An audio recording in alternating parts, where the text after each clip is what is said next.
हम साइकोलॉजी के एक एक्सपेरिमेंट की बात करने जा रहे हैं, स्पैन ऑफ अटेंशन की।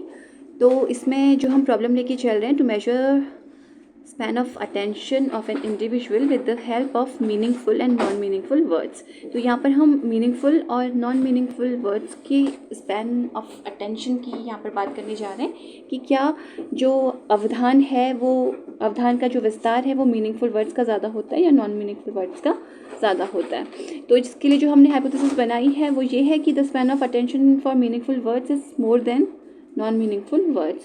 तो जैसा कि हम सभी जानते हैं, जो मीनिंगफुल वर्ड्स होते हैं उन पर हम ज़्यादा ध्यान देते हैं कंपैरेटिवली नॉन मीनिंगफुल वर्ड्स के। तो जो उनका अवधान का विस्तार होता है वो ज़्यादा होता है, हमेशा ही ऐसा देखा गया है। तो हम इसी हाइपोथेसिस को लेकर चल रहे हैं, लेकिन ज़रूरी नहीं है कि हमारी हाइपोथेसिस एक्सेप्ट ही हो और रिजेक्ट भी हो सकती है, लेकिन हम इस हाइपोथेसिस को लेकर के आगे बढ़ेंगे। इसके अलावा जो इस एक्सपेरिमेंट को करने के लिए मटेरियल रिक्वायर्ड है वो है अपैरेटस, जिसमें टेस्टोस्कोप को हम यूज़ करते हैं, flash cards of meaningful and non meaningful words, इसके अलावा प्लेन शीट, पेन और पेंसिल। यहाँ पर क्योंकि मैं आपको ये सिखा रही हूँ, अगर आप घर में बैठ कर के इस एक्सपेरिमेंट को करना चाहते हैं तो वो कैसे करेंगे। अगर आपके पास अपैरेटस नहीं है, टेस्टोस्कोप नहीं है और फ्लैश कार्ड्स नहीं हैं, तो किस तरीके से आप इसे करेंगे, हम इसके बारे में बात करेंगे। इसमें जो वेरिएबल्स हैं वो इंडिपेंडेंट वेरिएबल्स की अगर हम बात करें तो जो कार्ड्स हैं मीनिंगफुल और नॉन मीनिंगफुल वर्ड्स के, वो हमारे इंडिपेंडेंट वेरिएबल्स हैं, और जो डिपेंडेंट वेरिएबल्स हैं वो हैं हमारा जो सब्जेक्ट है उसका जो रिस्पॉन्स है डिफरेंट ट्रायल्स में, वो हमारा डिपेंडेंट वेरिएबल है।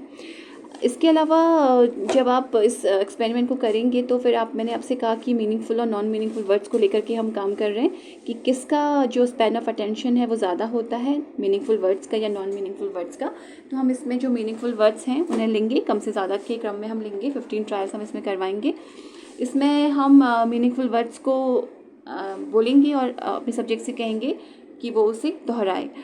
इसमें आप ये भी कर सकते हैं कि आप अपने पास कुछ कार्ड्स बना सकते हैं मीनिंगफुल वर्ड्स के, और उन कार्ड्स को आप अपने सब्जेक्ट को दिखा सकते हैं और उसे रिकॉल करने के लिए कह सकते हैं।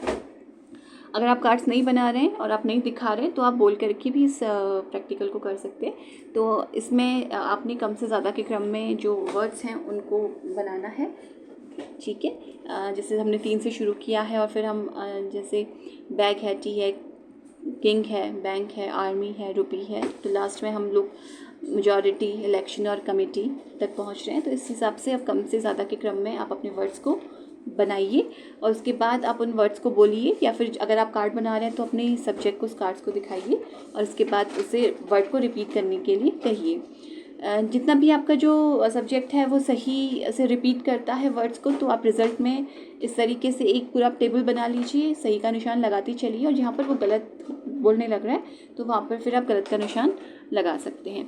तो इस तरीके से 15 ट्रायल्स आपने मीनिंगफुल वर्ड्स के करने हैं, और उसके बाद फिर आप क्या करेंगे, number of correctly repeated words, यहाँ पर आप देखेंगे कि जो भी उसने करेक्टली रिपीट किए हैं वर्ड्स उनको आप लिखेंगे अपॉन आप total number of cards into 100 कर देंगे। यानी कि अगर आप देखेंगे तो आप यहाँ पर देख रहे हैं कि हमने 15 ट्रायल्स किए, 15 ट्रायल्स में से उसने जो 12 वर्ड्स थे उनको करेक्टली रिपीट किया, और जो 3 थे उसने सही से रिपीट नहीं किया।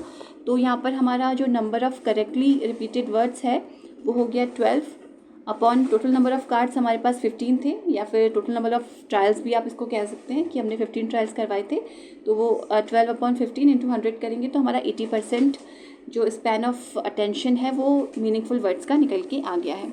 इसके बाद अगर हम नॉन मीनिंगफुल वर्ड्स की बात करेंगे तो यहाँ पर क्योंकि ये नॉन मीनिंगफुल वर्ड्स हैं, हम सभी को पता है कि इनका अवधान का जो विस्तार है वो हमेशा कम होता है, लेकिन फिर भी बिना साबित किए हम इस बात को नहीं कह सकते। जब तक आप इस बात को साबित नहीं करेंगे तब तक आप नहीं कह सकते कि ऐसा ही होगा। तो यहाँ पर आप नॉन मीनिंगफुल वर्ड्स के भी कुछ कार्ड्स बना सकते हैं या फिर एक लिस्ट बना सकते हैं। तो यहाँ पर भी हम 15 ट्रायल्स करवाएंगे, जिसमें आप देख रहे हैं कि DGC, HIB, MOCG, MKTB, इस तरीके से बढ़ते हुए क्रम में, फिर लास्ट में ABZ, CDV, KML, इस तरीके से कम से ज़्यादा के क्रम में हमने 15 यहाँ पर कार्ड्स आप बना सकते हैं, या फिर 15 ट्रायल्स आप कर सकते हैं। इस तरीके से आप चार्ट बना सकते हैं।